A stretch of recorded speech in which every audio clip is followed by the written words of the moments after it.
Hello and welcome to today's episode of the Work at Home Rockstar podcast. I'm excited for today's guest. He is the founder of Performance Mindset Coaching. And what he does is he helps people to accelerate the path to next level results and performance for emerging executives. So I'm excited today to rock out with Aaron Trahan. Hey, Aaron, you ready to rock? Hey, Tim, I'm ready. Thanks for having me. Beautiful. So we always start off with a good note. So tell me a story of success in your business that we can be inspired by. Yeah, I think it's when I think about success in my business, it really shows up in the form of really being that support system that helps the clients that I work with on a daily basis really find that next level. I mean, it's very easy to sit back and be stuck in a comfort zone. And, instead of just pointing out one specific thing, I think every single session that I have with clients is so inspiring. And what I deem successful is seeing people with the willingness and the desire to leave the comfort zone and turn ideas into actions in reality. So I'm just privileged to be a co-pilot along that journey. And but it's so fulfilling. And I kind of think about making the pivot to do this full time is one of the big success stories that, as I look back on my career, is it's nerve-wracking to kind of make this launch, from corporate life into your own startup venture. But it's those success moments that really show up for me every single day that validates my decision. Right on. So how was that transition? Was that scary? How long did it take you to make that leap? Yeah, I mean, if you can name the emotion, I felt it. It ran the spectrum. And yeah, I mean, I started off my career as in my early 20s working for a large publicly traded company. And I think you don't realize and how much you take for granted the safety or security net that comes with having a leadership role in an established company, not even thinking about whether my next paycheck's going to show up or not. So then when you go into really take off on your entrepreneurial journey, you feel all the emotions, you feel the uncertainty, you feel the fear, you feel the overwhelm. But on the other side of that, as I just mentioned, you also feel the impact. Everything around me is something that I've built, that I've created. And then to see how that shows up with working with the clients that I work with and how it's transforming their journey and their lives, it's far more offsetting the good than some of those early stage kind of jitters that any new venture is going to have. So so happy that I made the plunge. Wow. Well, let me dig into that because I mean, your experience is a lot probably more common than my experience. I mean, I was also working in a large company, but they were laying off and going about to go bankrupt in about 8 years after I started. And so I did not know the experience of a steady paycheck and a secure Mm. paycheck. And so it definitely was not the same. But I think most people are. And so can we get into your mindset? Because I bet you there's people possibly even listening right now that are working, thinking, they've got that dream, that thing they want to do, but they're thinking about that steady paycheck as well. How did you even decide that that's what you were going to do? What happened? Yeah, working one-on-one with high performers as a coach, mentor, a strategy advisor, whatever you want to call it. I've been doing that for the past couple of years, more as an after hours project, more of a passion hobby, so to speak. And with each and every single conversation, each and every single passing month, it just became a gravitational pull. I just knew that that's where I could deliver the most value. And even though it's a pretty big, alternative path to what I had been known for doing in kind of my corporate life, that's where all the fear comes up. So the fear of being judged, the fear of saying Aaron left his job to go do what? He's doing this now. He's a coach. He left, the executive ranks to then go be a coach. Like, what's he thinking? So you have all those things running through your head. But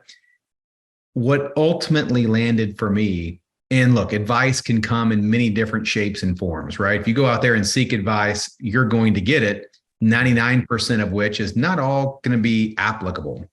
No. And kind of what I advise people on advice is the person you should really be listening to is your future self. So as you think about you sitting on that front porch on your swing as an 80-year-old, where you're at the very kind of tail end of this thing called life, you're going to not be, thinking about all the things that went well. You're going to be thinking about all the what ifs. You're going to be thinking about, I should have done this, I should have done that. So how can you live today to take the advice of that 80-year-old future self to do what's most authentic to you? And that's ultimately what led me to do this. Was I knew if I didn't, I was going to wake up 25, 35 years from now regretting not making this venture, this idea a reality. So yeah, I kind of took my own advice, listened to my future self, and knew that this was going to be kind of the regret minimization play for the future. And yeah, sure enough, I feel like I'm operating on mission, and so glad that I did it. Nice. Okay, so now you did mention you were dabbling in it before you left your company. Then that you were doing it, moonlighting, I guess, right? Yeah, you kind of by accident. It's like as you run big teams and you leave one company to go to another company, and you still mentor and your former direct reports and your former colleagues. And after a few of those scenarios, you kind of wake up and say, wow, I'm having these monthly chats with 10 or 12 people. It's now starting to occupy a pretty big amount of time. So yeah, there was some dabbling going on, but it was also a powerful question that I was asked by someone who could see what I could not see. And that was one of my former direct reports who I was speaking to on a monthly basis, helping him steer through some career changes, when he asked me the big question. And that was, why aren't you doing this full time? Why don't you go work for yourself and do this at a professional level? I feel like this is what you're meant to do. I feel like I should be paying you. And quite frankly, that's what started the whole momentum behind the process. And at the time I brushed it off saying, I'm an executive. I build businesses. I do this, I do that. I knew weeks after that conversation that my response to him was BS. When you start waking up in the middle of the night thinking about that question, it's like, he was right. He could see something that I couldn't connect the dots on. But it was that enlightenment from that question that I started to pull that thread a little bit more, a little bit more, a little bit more. And here we are a year later. I'm all in. Amazing. Amazing. Okay. So now it's not all sunshine and rainbows. Not everything goes as planned. There are some things that don't go as planned. Or are there? Can you share with us something that didn't go as planned and what we can learn from that? Yeah. I think it's the experience that I had that even got this concept of leadership and performance coaching on my radar. And to kind of make a long story short, I was put into a leadership position at a very early age, 23 years old. I'm running $100 million business. Wasn't prepared for it, had to really learn on the fly. And while I had some career success after that, and eventually worked my way up to the senior leadership team, running $1 billion organization before the age of 30, it was one of those moments where once I got there, I realized that everything I did up to that point was wrong. Sure, I had success, but I wasn't a great leader. I wasn't a great listener. I didn't put a lot of people on my team in a position to win.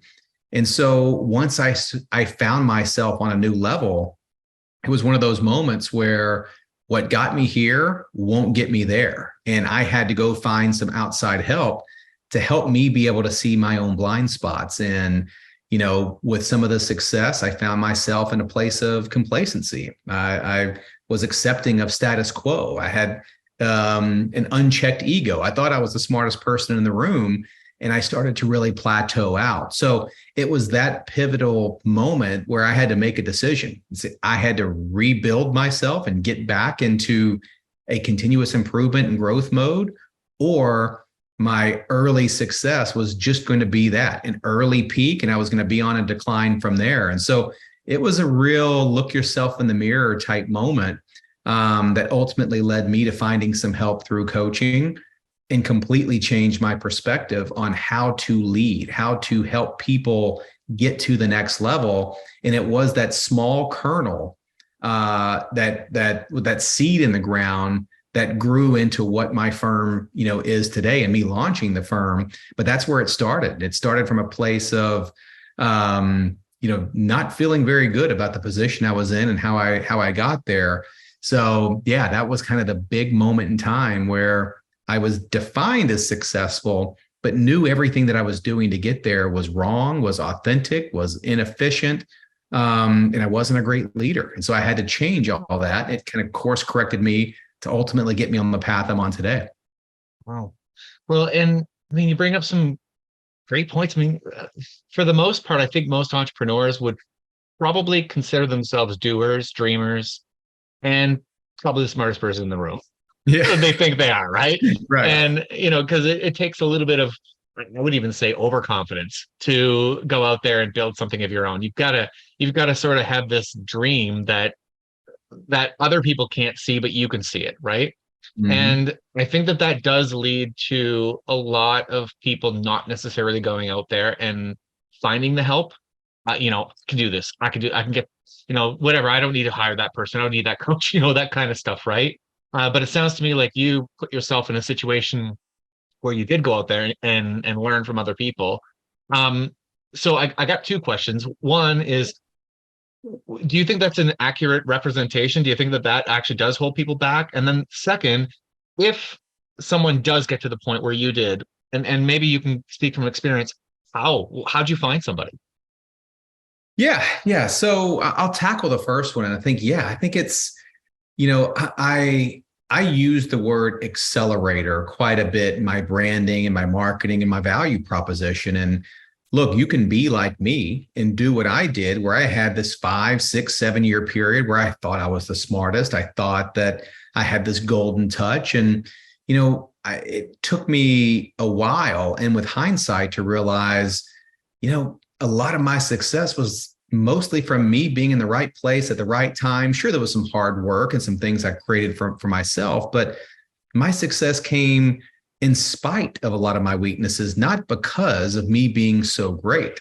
And so when your ego becomes, the driving force, and you start believing you're the smartest one in the room, sure, you need confidence, but confidence that goes unchecked can be the demise of all growth. And one of the smartest things that I did from that point forward was not only go out and find coaching, and it's all over the place. So a simple Google search, or going on LinkedIn, and looking for coaches that really fit and align with where you want to see the improvement, where you want to see the enhancement, is certainly worth the exploration, because we all need someone who can stretch our thinking, who can help us see things from a completely different perspective. And where I like to gain a lot of value is, we're all going to face problems and solutions, but when you have that support system in place that can help you see problems and the solutions from a completely different lens, it just accelerates your path to be able to make better decisions, from gaining better or bigger experience. So there are so many better paths than stumbling along and going through the trial and error and making a lot of mistakes, that with the right amount of preparation and support network around you, you can avoid the vast majority of them. And I'm not saying that view mistakes and failures as bad. I think anytime you're challenging yourself and stretching out and doing big things, there's going to be an element of failure to that. But limit the unforced errors. There's a lot of things that we do that are self-created obstacles that you can absolutely avoid by having a partnership in the form of coaching or mentors or advisors that you can rely on to help you see things you may have otherwise not been able to see. Yeah, I mean, we talk a lot about, you know, high performing industries, sports, even even military will even say don't you need a wingman? Like there are blind spots. We do have situations where, you've got some of the highest performing people in the highest performing areas, and they all have coaches, they all have wingmen. Right. So why do we not need one? Right? Are we better than them, really? Yeah. Yeah. And I think the answer of that is there's a bit of fear. The one thing about coaching, especially performance coaching, is, and I have this disclaimer with all of my clients, and that's know ahead of time of what you're paying me for. You're not paying me to be a cheerleader and telling you everything you want to hear. You're paying me to be there to tell you the things that you need to hear. And sometimes that may not feel good. And so a lot of the people, especially when you're really stuck in that comfort zone, you really are prioritizing and you're content with status quo, is the time you're the least likely to want to reach out and get these thought partnerships or coaches that are not going to be there just to agree with everything that you say. It is meant to be a bit of an uncomfortable experience. You're growing, you're stretching, you're finding out all the awareness and the clarity of the good, the bad, and the ugly. And so it does take a bit of courage. It does take a bit of willingness and a desire to want to improve, to really go to those places that if you're just having these debates and conversations with the voice inside your head all day long, they're not going to pressure you. That voice isn't going to force you and challenge you. It's there to dish out the free passes. Like if you want to skip this morning's workout, no problem. You're tired. So that voice is from a place inside the comfort zone. So if you're not ready to leave the comfort zone and really break away from status quo, yeah, there is a fear factor to it. It's not meant to be comfortable because what sits on outside of the comfort zone is growth. And so, as I like to say, growth and comfort do not coexist. You have to choose one. And so, yeah, I think there's just a lot of that where people will make up every excuse in the book to say, oh, I'm just not ready for that. Now's not the right time. I didn't budget for this. Those are all excuses. They're not ready to go to the next level. For those that are, they'll make whatever they need to make in terms of commitment and sacrifice to find the help to get them to the next level. Hey, Rockstar. I hope you're enjoying this episode of the Work at Home Rockstar podcast. If you didn't know already, my business is Creative Crew Agency. We build websites. Now, let's talk about your website for a minute. Most people realize that at this day and age, we need a website, but we don't really know what the website is supposed to do. And sometimes you'll just go and build a website for the sake of building a website. What I do is I make sure that your website actually accomplishes a goal. Now, there are three main goals to most websites. Number one is to provide information and build credibility. Number two is to schedule some sort of appointment and get them onto a sales call. Number three is to sell something like an e-commerce site. Now, when you're setting your website, you have to be very mindful that the visitor doesn't know what to do. And so you have to provide them with a roadmap that leads them down a path to wherever you want them to go. On my website, I want them to be on a free consultation. So that's why when you go to creativecrewagency.com, you'll see information about scheduling a free consultation. Now, for you though, I'm going to provide you with an extra link so that you can get your free website audit. Go to creativecrewagency.com/free website audit and schedule an audit with me. And I'll go through your website live and determine what we can do to improve your conversions and make sure that you're getting the business from your website. Go to creativecrewagency.com and we'll see you there. Hey, and if you need an ego boost, then just recognize that that is very scary and it requires a lot of courage to ask for help, which is the exact opposite of what your ego is trying to tell you.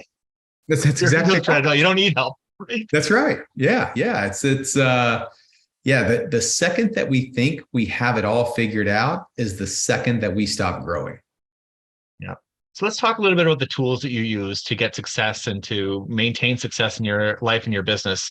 Can you share some of those? Yeah, absolutely. I'm a big fan of programs. I like things that can be developed into a routine, into a habit.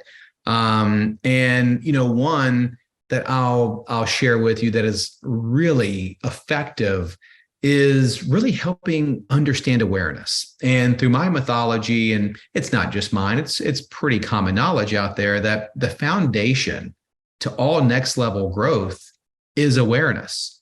I kind of think of it as we're all on this journey of trying to go from our current state, wherever we are today, to some version of an ideal state. I've yet to come across someone who says, you know what?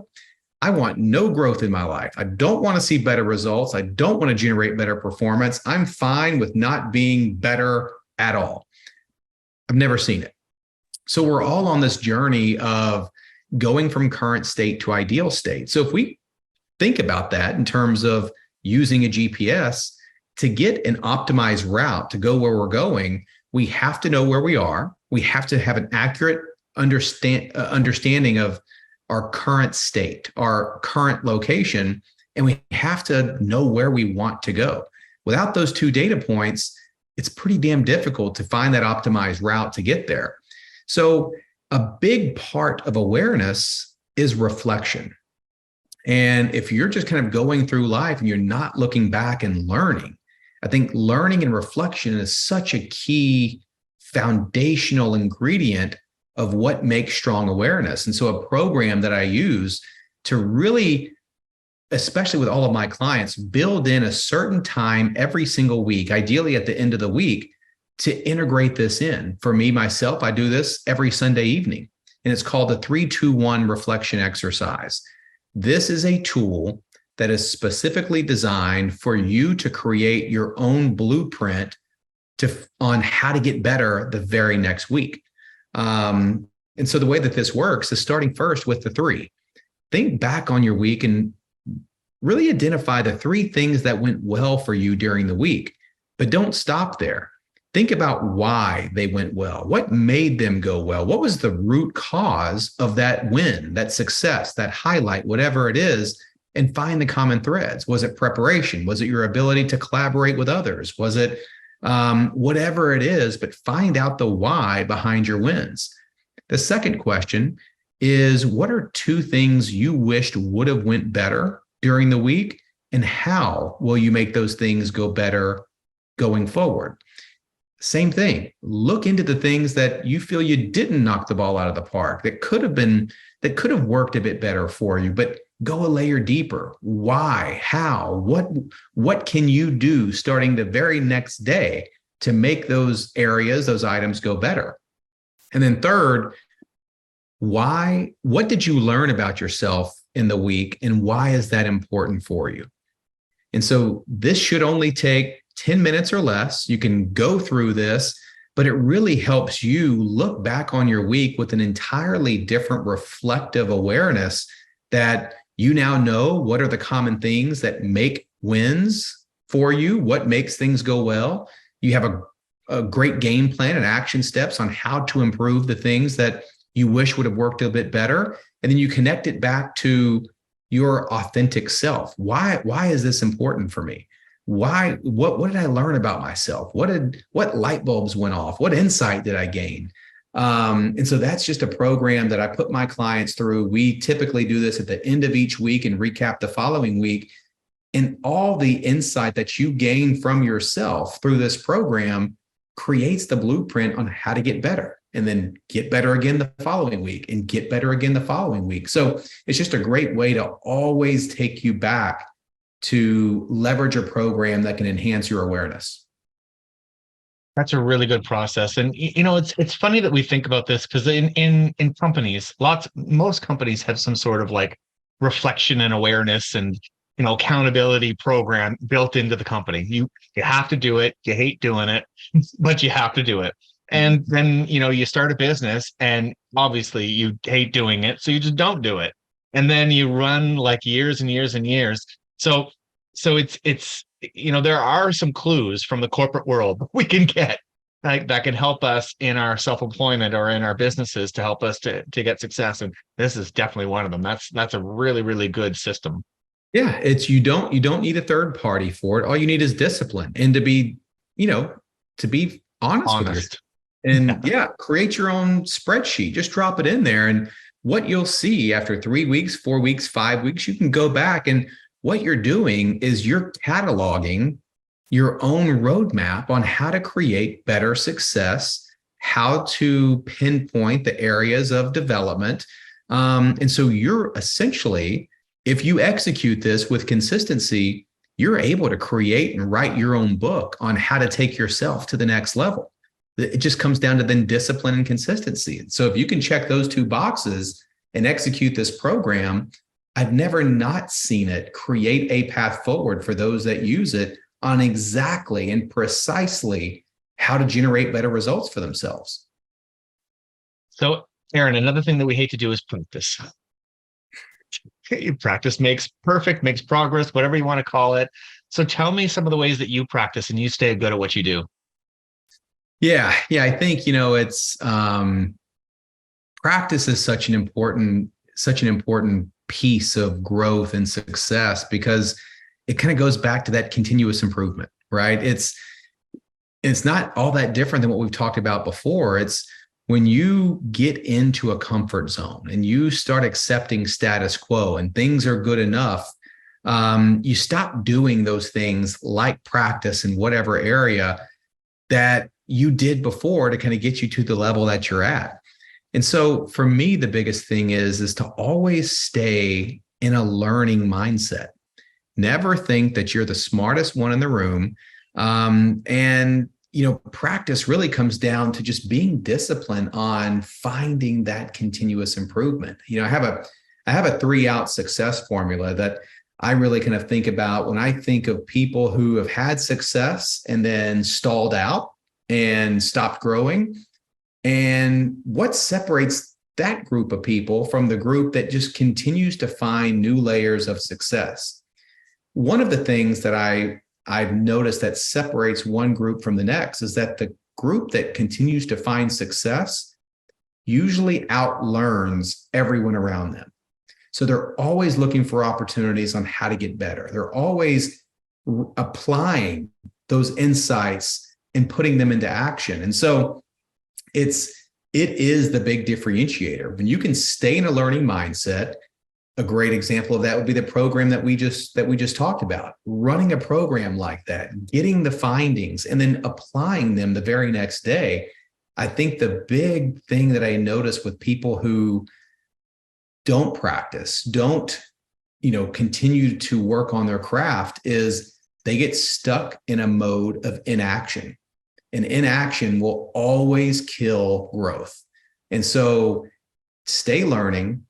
Always be able to apply those learnings and keep taking action, no matter how imperfect it may be.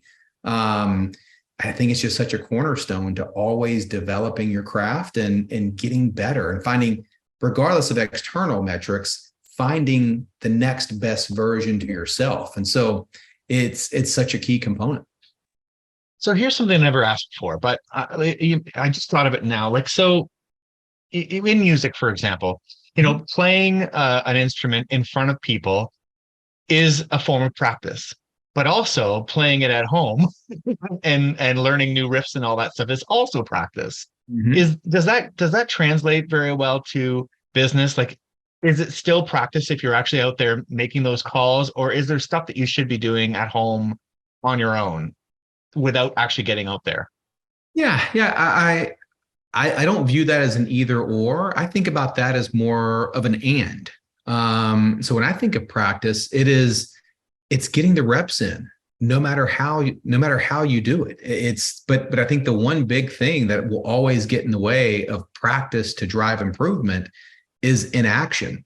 And so I also think about practice in two different ways.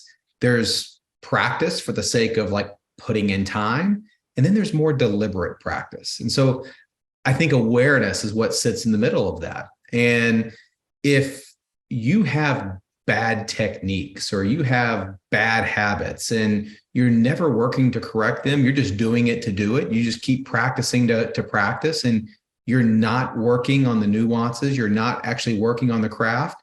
It's kind of like the 10,000 hour rule. There's a caveat to the 10,000 hour rule. If it's not deliberate practice to enhance your development areas, It doesn't matter if you practice for 20 hours. If you're practicing over and over and over, bad habits, bad techniques, bad routine, you're not going to see that much improvement. All you're going to do is get really good at doing something the wrong way. But if you using reflection, using awareness, and really figuring out where you need practice, and then putting in the deliberate work to improve those areas, track the improvement, set goals around that improvement. So I think practice has a nuance to it. It's not just showing up and going through the motions and doing that over and over. It's being deliberate. It's having intent on what you're practicing, why you're practicing it, what are you trying to optimize for, and how are you measuring the improvement? Give me 5 hours here versus 500 hours of the other one, and I bet those 5 hours would generate an outsized return on that time. Love it. Very good. So it's time for your guest solo. So tell me what's exciting in your business right now. Yeah. You know, I've built a program that's exactly what I wish I would have had whenever I kind of got stuck in that complacency trap. And so when I look back at my journey and the journey of others, I kind of worked backwards and identified what are all the traps of emerging successful leaders that stalls out growth. And I've already mentioned one, the foundation is awareness. The next one is clarity. Third is setting up the right supporting milestones and goals. Fourth, one that we talked about earlier, thought partnership and having those external partners. And then fifth, accountability. Those are the 5 levels of my mythology that I've created programs for. And it's always, without fail, one of those areas is always the leading cause of when someone is in an upward trajectory and they lose their momentum. It's because they lost clarity, or they stopped having stretch goals, or they stopped listening to other people because they thought they had it all figured out, or they were no longer accountable to what they said they were going to do. You name it, it'll always show up in one of these 5 buckets. And so I've created a program where we have programs that deliberately are put in place to increase the strength and performance in these areas. And so if people can work on these areas consistently, it's not a matter of if they find new levels of success, it's when. So instead of doing what I had to do and what so many others do because of the fear of asking for help or looking for help, you can spend 10 years kind of feeling like you're just, churning on the hamster wheel. What I provide is experience, methods, and programs that accelerate that path by giving them programs that help them minimize the downside and accelerate the upside. And ultimately, I save people time. I want to get people to where they want to go much faster than if they just stay in status quo. Time is a precious commodity. We don't want to be spending time in an unoptimized state. I want to help emerging leaders get to where they want to go in the way they want to be there faster, so that way they can spend more time making an impact. So that's what's most exciting about the work that I'm doing and who I'm working with. Right on. So who would be the ideal person that would get the most from one of your programs? Yeah, it's going to be that leader who has already experienced success. Their career is on a nice trajectory, but they know there's more. There's a lot of runway left, and they want to accelerate their path to the next level. And so this may be, a couple of examples as startup founders and CEOs, maybe just after a capital raise, and okay, they've now got a bigger company with bigger expectations, and they've got to level up at the same level that their company is growing at. Or it's that vice president who's looking to break into the C-suite. It's someone looking to make that intentional jump to the next level. And that doesn't have to mean title, but it's making that jump from their current state to their ideal state. They want to go from their version of good to their version of great, all in the journey of finding their next best version. That's where I can step in and help get them there much more quickly than they would otherwise be able to had they continue to go through the motions, stumble, trial and error. I can co-pilot with them and help them navigate the most efficient path there. Nice. So how do we find out more about you then? Yeah. So easiest place to go to would be my website, and that's performancemindsetcoaching.co. And I'm constantly sharing things on LinkedIn. So feel free to find me on LinkedIn. Let's connect. Let's engage. I'm sharing different types of programs and leadership development thoughts almost on a daily basis there. That's where I show up most. So between my website and LinkedIn, that's where you can find out everything about what it is I do. So what would be the process of getting started with you? Is there, sort of like an introductory call? Like, how does it work? Yeah, I'm a big fan in believing that people don't buy coaching. They invest in systems that generate results. And just like when you're going to buy a car or looking to buy a new home, you get to test drive and you get to walk through the home first before you buy.